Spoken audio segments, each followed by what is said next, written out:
Welcome to my channel in G form. So last video में मैंने आपको बताया था कि how to construct block diagram from electrical network. ठीक है, तो उसमें हमने एक सिंपल सा ही नेटवर्क लिया था। आज हम उसी का थोड़ा एडवांस लेवल का नेटवर्क ले रहे हैं। तो ये बेसिक हमने एक एलिमेंट इलेक्ट्रिकल नेटवर्क लिया हुआ है जिसमें आई करंट फ्लो हो रही है। आज हम देखेंगे कि इस नेटवर्क का ब्लॉक डायग्राम कैसे बनाते हैं। Okay, so let's we start. जैसे कि आप देख रहे हैं यहाँ पर एक वोल्टेज EI है जो इनपुट वोल्टेज है, एक रेजिस्टेंस लगा हुआ है, एक इंडक्टेंस लगा हुआ है और एक कैपेसिटेंस लगा हुआ है और इसका वोल्टेज आउटपुट वोल्टेज E0 है। ठीक है, इसमें एक करंट I फ्लो हो रही है जो कि इस सभी में कॉमन है। ओके, तो इसका एक बेसिक फॉर्मूला इलेक्ट्रिक नेटवर्क का एक बेसिक फॉर्मूला होता है जैसे कि ये लिखा हुआ है EI इज इक्वल टू यानी कि input voltage is equal to I into R plus I DI upon dt। ये जो DI अपॉन dt है ये हमारा बेसिक इलेक्ट्रिकल नेटवर्क का ही पार्ट है। उसके बाद प्लस 1/C कैपेसिटेंस के लिए इंटीग्रेशन I dt। ठीक है, ये आपकी सिंपल एक बेसिक इक्वेशन है। इसी तरीके से E0 is equal to 1/C integration I dt। ठीक है, तो इस इक्वेशन को हमने इक्वेशन फर्स्ट मान लिया, इस इक्वेशन को हमने इक्वेशन सेकंड मान लिया। अगर आपको पता करना है कि ये इक्वेशन कहाँ से आई तो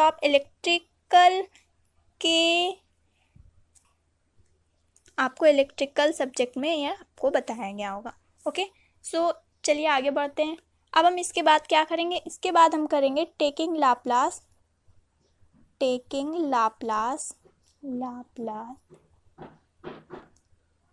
बोथ इक्वेशंस। दोनों इक्वेशंस में हम लाप्लास ले लेंगे दोनों साइड।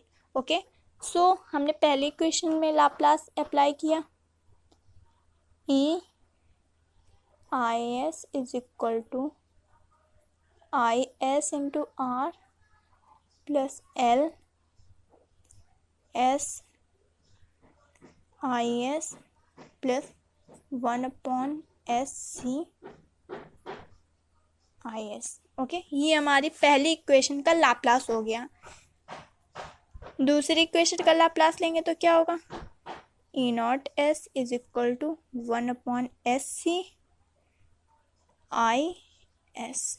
इसको हमने कोई equation name they the A, इसको हमने इक्वेशन नेम दे दी B।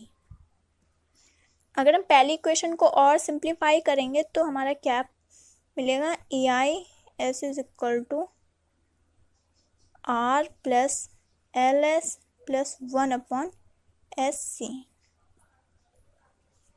ये हमने उसको थोड़ा सिंप्लीफाई कर लिया, इक्वेशन A को हमने थोड़ा सिंप्लीफाई करके लिखा तो हमारा ये आ गया।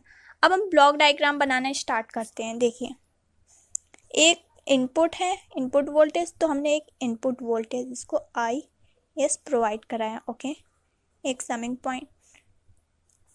और उसके बाद हम ये देखते हैं कि हमारा कोई आउटपुट है। हमारा आउटपुट क्या है, E0 हमारा आउटपुट है। सिंपली हम इनपुट को सबसे पहले लिखते हैं और जो भी आउटपुट होता है उसे लिखते हैं। ओके, अब हमें देखना है कि इसके बीच में कौन कौन से एलिमेंट्स या कौन कौन से ब्लॉक्स आते हैं। ओके, सो देखते हैं। अब हम देखेंगे कि EI यानी इनपुट वोल्टेज और आउटपुट वोल्टेज का क्या रिलेशन पॉसिबल हो सकता है। तो हम ये देखेंगे कि यहाँ पे अगर हम इन दोनों का डिफरेंस लें, देखो हमें ब्लॉक डायग्राम को रिड्यूस करना पड़ेगा ट्रांसफर फंक्शन बनाने के लिए, और रिडक्शन करने के लिए हमें डिफरेंस ही लेना पड़ेगा। अगर हम इन दोनों को ऐड करेंगे तो ये हमारा इंटीग्रेट हो जाएगा, सर्किट बहुत बड़ा हो जाएगा। उसके बाद हमें ट्रांसफर फंक्शन निकालने में बहुत कॉम्प्लेक्स हमें ट्रांसफर फंक्शन मिलेगा। इसके लिए हम इन दोनों को ऐड नहीं करते बल्कि सब्सट्रैक्ट करते हैं।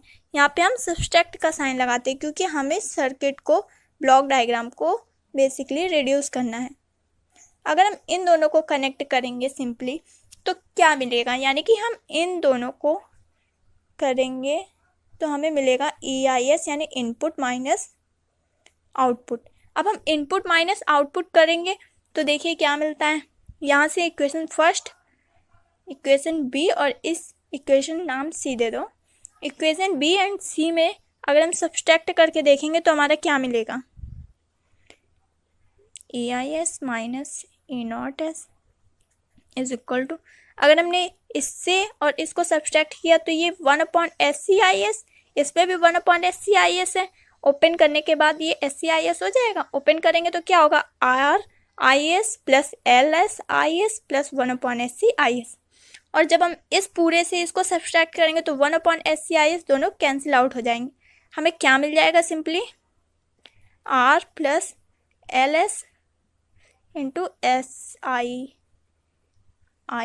ओके, ये हमारा सब्सट्रैक्ट करने के बाद मिला, ये हमारा ब्रैकेट लगा हुआ है। ओके, अब देखिए ये हमें यहाँ पर मिल गया है, ये इसको हमने ड्रॉ कर लिया। अब इसके बाद इस पार्ट को कैसे ड्रॉ करेंगे, देखिए जब हम IS का वैल्यू निकालेंगे तो क्या आ जाएगा, EIS minus E not S upon R plus LS, ये हमारा IS का वैल्यू आ गया। यानी कि अगर हम इस पूरे में किसका 1/1/R प्लस LS का मल्टीप्लाई कर देंगे तो हमें IS मिल जाएगा। अब हमें IS लाना है तो हम इस पूरे में 1/LS का मल्टीप्लाई करते हैं। मल्टीप्लाई करना मतलब हम इसमें एक ब्लॉक ऐड करते हैं, सीरीज में ब्लॉक ऐड करेंगे तभी इसमें मल्टीप्लाई पॉसिबल है। ये ब्लॉक होगा हमारा R प्लस LS का। ओके, उसके बाद हमें पता है कि हमें यहाँ से IS मिला क्योंकि IS इज इक्वल टू ये इंटू ये। ओके, अब हम IS के बाद क्या इसमें ब्लॉक बनाएंगे, अब देखिए IS into 1/SC is equal to E not. हमें आउटपुट तो पता है, हमें पता है कि ये करंट है, बस हमें सिर्फ ये ब्लॉक को ड्रा करना है। क्योंकि ये इसके मल्टीप्लिकेशन में है तो ये ब्लॉक इसके सीरीज में हो जाएगा। सीरीज में होना यानी कि मल्टीप्लिकेशन में होना, ये सिंपली बन गया हमारा ये। और इन दोनों का प्रोडक्ट हमें आउटपुट दे रहा है तो इन दोनों का प्रोडक्ट हमें आउटपुट दे रहा है। ओके, तो सिंपली ये हमारा ब्लॉक डायग्राम ड्रॉ हो गया इस इलेक्ट्रिकल नेटवर्क के थ्रू। तो बस ये ब्लॉक डायग्राम ड्रॉ हो गया। अगर आपको इसमें कोई भी दिक्कत हो तो आप मुझसे कांटेक्ट कर सकते हैं या कमेंट सेक्शन में अपने क्वेरीज पुट कर सकते हैं। Okay, thank you for watching us, thank you.